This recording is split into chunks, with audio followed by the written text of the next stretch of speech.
He didn't know if there were others still concealing themselves. Then came the follow-up attack. One threw a kunai. The other one moved at the same time, a kunai held in an underhand grip. Clearly, he planned to attack Sai when his guard was down after dodging the flying kunai. Their coordination was impeccable. Sai dodged the kunai and leapt backward to avoid the attack of the other man pressing in on him. As he flew, he pulled out his scroll and brush, art of cartoon beast mimicry. The two tigers outlined in his black ink drew life and charged toward his enemies. That's probably the end of that, he thought, but his hope was betrayed. A kunai pierced the forehead of one ferocious attacking tiger, turning it into a spray of black ink, while the target of the other tiger deftly evaded the beast's claws, leapt onto its back, plunged a kunai into its throat, and returned it to ink. Sai gasped. They were stronger than he thought. Having defeated his tigers, the enemies came at him again without dropping into any kind of defensive posture. One of them launched kunai and shuriken, and when Sai dodged these, the other jumped at him. It was a simple combination play, but because the attack was so on point, Sai couldn't even find the thread of a counterattack. He threw a smoke bomb at the ground. Smoke billowed out, accompanied by an explosive pop. He hurriedly stepped out of the smoke and started drawing a new picture on his scroll. As the smoke gradually cleared away, the enemy readied their kunai and braced themselves for the attack. The first tigers Sai had drawn rushed toward the enemy. These tigers were smaller than the other two, but he had increased their number to 6. Some ran with heads low, some leapt up into the air. The unpredictable movement confused his enemies. Now that there were more tigers, his opponent seemed to lose the initiative. All right, Sai thought. Kunai in hand, he flew into the maelstrom of battle. First, this guy. He went after the closer man with his kunai, but in the next instant, his enemy's chakra doubled, swelling up like a sudden flame to envelop his entire body like a robe. The explosion of chakra turned 2 tigers to ink, and with the sheer force of the change, Sai's eyes flew open. These two weren't just fairly decent ninja. Given the amount of chakra on display, they could easily be joining class. But what surprised him more than that sudden burst of chakra were the chakra robes blanketing their bodies. Is that a tail? He thought. The light purple chakra cloak had grown a tail about 30 centimeters long.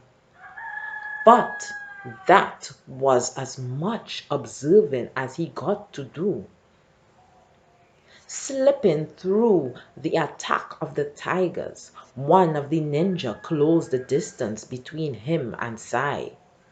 Before Sai even had the chance to blink, he was tangled up in some close-range martial arts fighting. He exchanged punches and kicks and kunai with his enemy.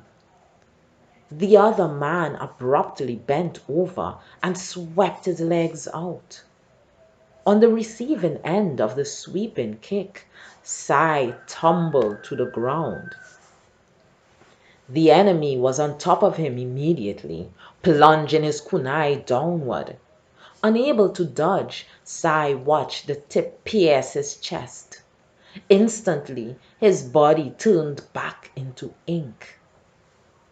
Having used his ink self as a pawn, the real Sai appeared and threw himself into a counterattack. He danced through the air to land a solid kick on the back of his enemy, still bewildered by the abrupt disappearance of his clone. A perfect hit. His enemy went flying, tumbling to the ground several meters away. He then pulled himself to his feet, but he didn't move to counterattack. Instead, he leapt backward and started to run away. The chakra increase gave him swift feet.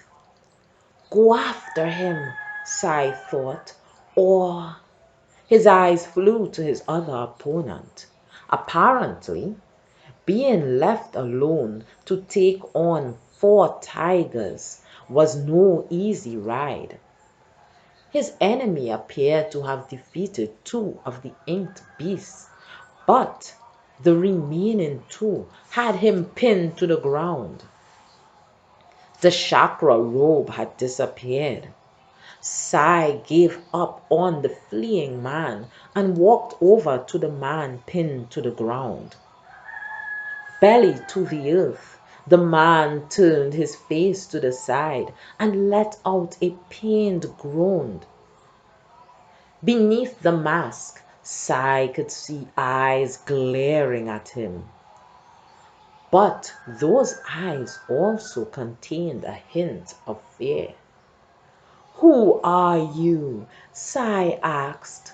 The man did not answer. If your answer is honest, I'll take that into consideration when deciding what to do with you after the inquiry. He said, but that was just bait. Sai had no authority alone to decide what to do with the man. Really? The man said hoarsely, which was followed immediately by a strange cry of "Oh!" and his eyes fly open. The man's entire body was quickly racked with convulsions, so strong as to almost break free of the tigers pressing him down. What's wrong?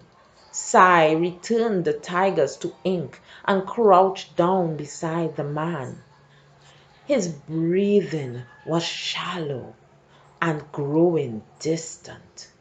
He was trying to say something, but his voice didn't quite become a voice. It was simply a creaking sound in his throat. Hey!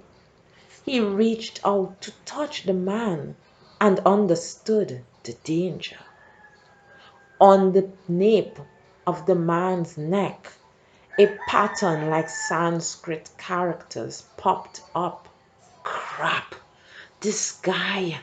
Sai leapt backward, as if shoved by an invisible giant, as the man's body exploded, blood and flesh and bone scattering. Sai quietly let out his breath in the place where he landed. It wasn't at all unusual for a ninja who had fallen at the hand of an enemy to end their own life to avoid having their information stolen by the enemy through torture or visual jutsu. There were also some who feared dissection after death and chose to die in an explosion instead. Of course, Sai thought resignedly, doesn't look like this is going to be an easy case.